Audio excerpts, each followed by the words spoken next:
Dan pemirsa, untuk membahas terkait dengan perkembangan kasus ini, kita akan berbincang langsung dengan Akhyar Salmi, pakar hukum pidana. Selamat pagi, Pak Akhyar. Salam sehat, Pak Akhyar. Pagi Eva. Baik, Baik, selamat pagi. baik Pak Akhyar, kita sudah simak ya untuk sidang perdana 5 dakwaan untuk 5 terdakwa kasus dugaan pembunuhan berencana terhadap Brigadir Yosua sudah dibacakan. Apakah menurut Anda, Pak Akhyar, dakwaan JPU sudah cermat dan tepat?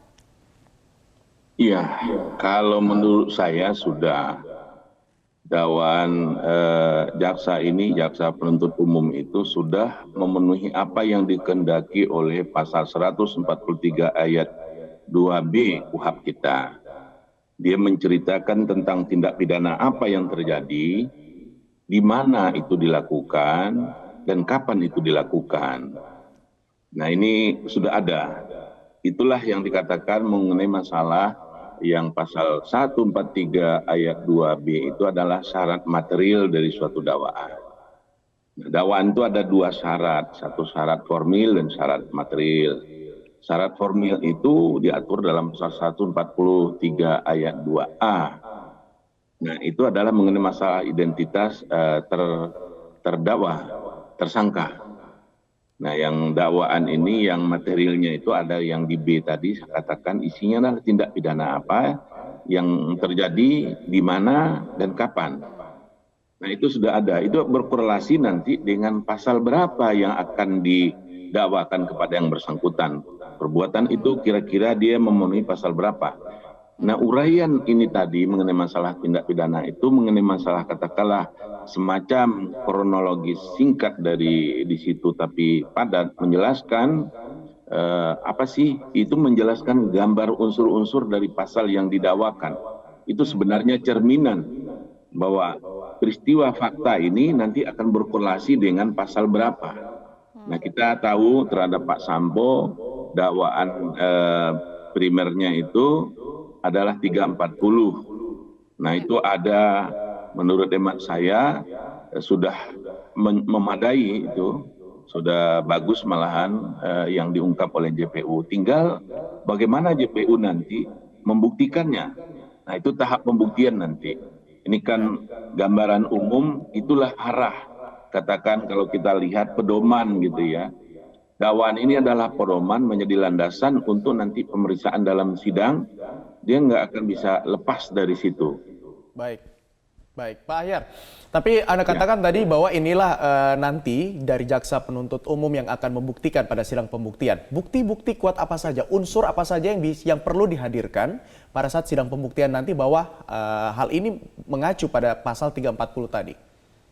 Ya, 340 kalau kita bicara pasal dari unsur dari pasal itu dia terdiri dari subjek dari tindak pidana dan kemudian dari tindak pidana yang dilarang.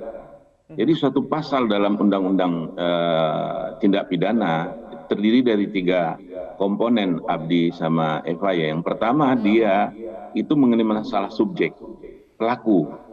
Yang kedua itu ada di dalam pasal itu perbuatan apa yang dilarang. Tindak pidana ini adalah segala perbuatan manusia yang dilarang dan diancam dengan pidana terhadap orang yang melanggarnya. Kira-kira itu.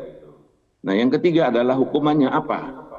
3 part itulah, 3 bahagian itulah setiap undang-undang yang mengatur tentang tindak pidana, itu dia. Karena tindak pidana ini melarang perbuatan yang nggak boleh dilakukan. Kalau dilanggar dia akan dipidana. Nah, unsurnya itu ada, kalau kita lari di situ kan setiap orang. Bicara setiap orang ini siapa saja ini. Enggak akan dilihat mungkin dia kaya atau miskin. Itu enggak lihat dia dari mana. Jadi siapa saja. Itu satu. Yang kedua, itu ada dengan sengaja. Dengan sengaja itu dia mengetahui memang niat banget dia melakukan.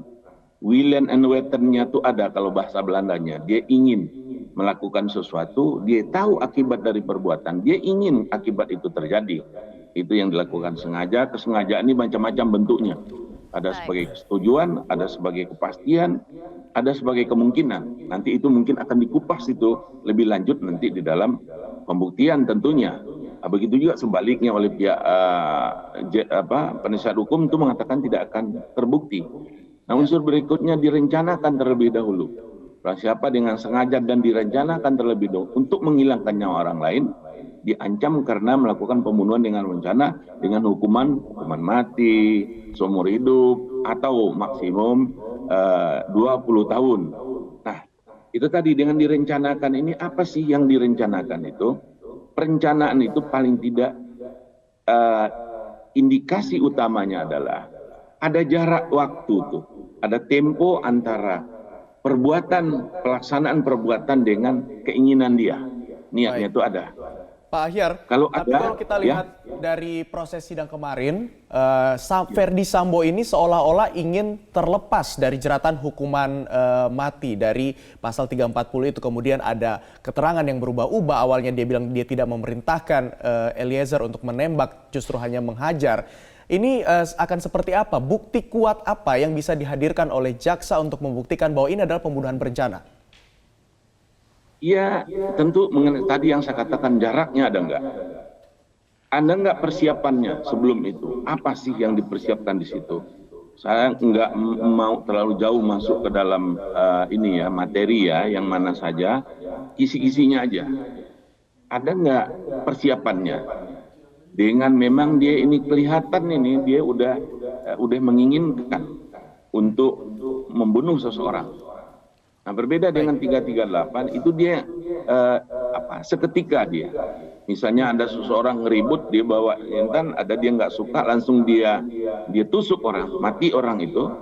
Nah, itu nggak ada rencananya. Baik. Nggak ada rencana untuk memusnahkan.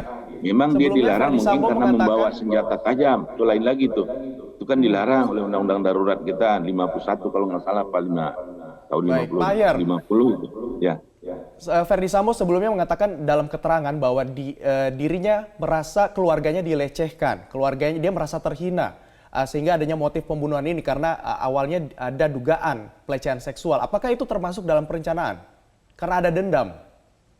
Ya, itu saya kira akan dimanfaatkan oleh pihak jaksa tadi nanti. Saya dilecehkan, karena kelecehkan kemungkinan ada orang meninggal.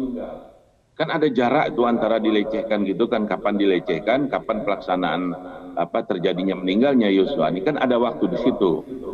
Jadi janganlah saya terlalu dalam membahasnya di situ tuh. Baik. Kalau itu kita bagaimana bahas nanti elaborasi dari jaksa. Baik, kita bahas berikutnya untuk sidang dakwaan Richard Eliezer ya. Pak Ahyar, JPU menyebut tidak ada keinginan Eliezer untuk menolak perintah Verdi Sambo. Tetapi Eliezer sampaikan sebagai anggota tidak mampu menolak perintah jenderal. Nah, bagaimana JPU ini bisa mengkorelasikan antara dakwaan 340 pasal pembunuhan berencana dengan dugaan ancaman relasi kuasa jenderal kepada anggota? Ada begini Eva, di dalam hukum pidana nggak selalu orang yang memenuhi unsur pasal itu pasti akan dihukum di pidana. Karena ada juga dasar-dasar penghapus pidana di situ. Nah, dasar-dasar penghapus pidana ini ada yang di dalam undang-undang, ada dalam KUHP, ada di undang-undang di luar KUHP, bisa juga di luar undang-undang dasar penghapus itu. Di dalam KUHP kita bisa juga itu diatur ada 5 pasal. Pasal 44 itu gangguan kejiwaan, 48 itu karena keadaan terpaksa, overmah. Kemudian pasal 49 itu bela diri, not will. Pasal 50 itu perintah undang-undang, 51 adalah perintah jabatan. Kalau ada salah satu di antara yang 5 itu nanti, walaupun dia melakukan pembunuhan faktanya gitu, perbuatannya melakukan aktus reusnya di situ, dia bisa tidak dipidana. Dia lepas dari tuntutan. Nah, ini begini, nanti ujung dari semua perkara ini akan ada 3 bentuk, 3 jenis putusan dari pengadilan kita. Yang pertama, orang akan dibebaskan dari pidana, dari dakwaan itu, dan hukuman, apabila dia tidak memenuhi salah satu unsur pasal. Itu. Yang kedua, misalnya nggak ada perencanaan, nggak ada nyawanya yang hilang, bukan dia terlibat. Nah, yang kedua ada dia ini yang dikenal dengan free spa. Ada juga kiranya dia dilepaskan dari segala tuntutan hukuman. Dia terbukti memenuhi unsur, tapi ada dasar penghapus pidana, pemaaf dari dia. Nah, ini yang dikenal dengan onslaught van alle rechtvervolging. Itu diatur dalam pasal 100. Kalau yang bebas tadi 191 ayat 1, yang onslah tadi 191 ayat 2, Tapi, yang Pak ketiga Ahyar, kalau adalah kita orang lihat- dipidana. Dia Baik, memenuhi Pak unsur Ahyar. tidak ada dasar pemaaf, dia dipidana. Ya. Baik, Pak Ahyar, tapi kalau kita lihat dari pengakuannya Eliezer bahwa dirinya kan dalam situasi yang tertekan, dia tidak bisa membantah perintah dari atasannya. Ya, Apakah ini bisa inilah meringankan? Ya, bagaimana, Abdi? Apakah itu bisa meringankan hukumannya Eliezer nanti karena patuh terhadap atasan? Bahkan bukan hanya meringan kalau memang benar ini dia terpaksa. Ini saya menggarisbawahi kata terpaksa ya. Kelihatannya pihak nggak tahu saya nanti oleh penasihat hukum yang di mana akan dipakai. Dia akan dipakai perintah atasan pasal 51K atau pasal 48 overmah terpaksa. Nah, dia ada di bawah tekanan misalnya seperti itu. Kalau orang berada di bawah tekanan, nggak bisa dia menghindar gitu, akan dinilai oleh hakim nanti. Kalau memang iya, dia akan dilepaskan dari segala tuntutan hukuman. Baik. Walaupun dia melakukan penembakan. Baik. Jelang sidang obstruction of justice juga ada dugaan tersebut, Pak. Juga ada dugaan pengaruh kuasa dari Verdi Sambo. Apakah juga ini akan meringankan terdakwa yang nanti akan dibacakan dakwaannya hari ini dari unsur kepolisian atau mantan anggota polisi? Ya, itu tergantung. Mengenai masalah persoalan perintah dan tidak dari atasan ini harus kita lihat juga dia berkolaborasi nggak dengan kewenangan lingkup dari tugas atasan itu tadi. Itu larinya ke sana. Ada nggak diperintah dalam bidang ininya dia nggak? Karena kalau yang ini clear, dia nggak akan kena 59 ayat 1. Tapi kalau mungkin dia menduga itu adalah juga masuk dalam lingkupnya, dia akan tapi salah katakan begitu ya. Persepsi itu bisa juga dipakai pasal 59 ayat 2. Tetapi kalau pada umumnya itu bukan lingkup dari dia, menurut hemat saya sulit untuk diterapkan orang ini misalnya dilepaskan dari segala tuntutan berdasarkan pasal 59, begitu juga terhadap anggota-anggota bawahan dari Pak Verdi Sambo. Kecuali dia juga mengatakan dia ada upaya paksa, katakanlah demikian. Itu dulu dilihat tuh. Ini lingkup tugasnya Pak Sambo bukan. Baik. Nah, ini dia terpaksa atau bukan, itu akan dilihat. Kalau yang meringankan di situ, itu memang ada hal-hal yang meringankan, ada hal-hal yang memberatkan. Nah, ini nanti akan dilihat apakah seorang anggota katakanlah berpangkat apa dia, patut nggak dia menduga bahwa itu harus cek and recheck lagi atau bagaimana. Ini kita lihatlah nanti. Ini tentu tugas dari para pihak ini. Karena berseberangan antara jaksa dengan penasihat hukum ini tadi. Mungkin penasihat hukum mengatakan ini meringankan, bahkan mungkin dia akan bebas atau lepas. Jaksa mengatakan tidak, itu enggak. Justru itu digunakan memberat. Jadi pemberat pidana oleh dia. Kenapa seorang mungkin anggota kepolisian melakukan hal yang sedemikian gitu, bisa dijadikan pemberat. Mungkin juga di satu sisi, oh ini bisa jadi peringan. Nah, dia menyangka ini memang benar, atau dia mungkin juga katakanlah kena hoax gitu, apa namanya, prank ya. Baik, ya kita nantikan Kita lihat bersama aja ya nanti persidangannya penasihat nanti hukum Pak tentu. Ahyar. Ya. Dan juga pembuktian apa-apa saja yang akan dihadirkan, fakta-fakta terbaru apa yang akan terungkap di persidangan, kita juga masih akan menantikan selanjutnya, terutama untuk sidang obstruction of justice yang akan dilakukan pada hari ini. Terima kasih Pak Ahyar Salmi, pakar hukum pidana sudah bergabung bersama kami. Salam sehat, selamat pagi. Salam sehat Pak Ahyar.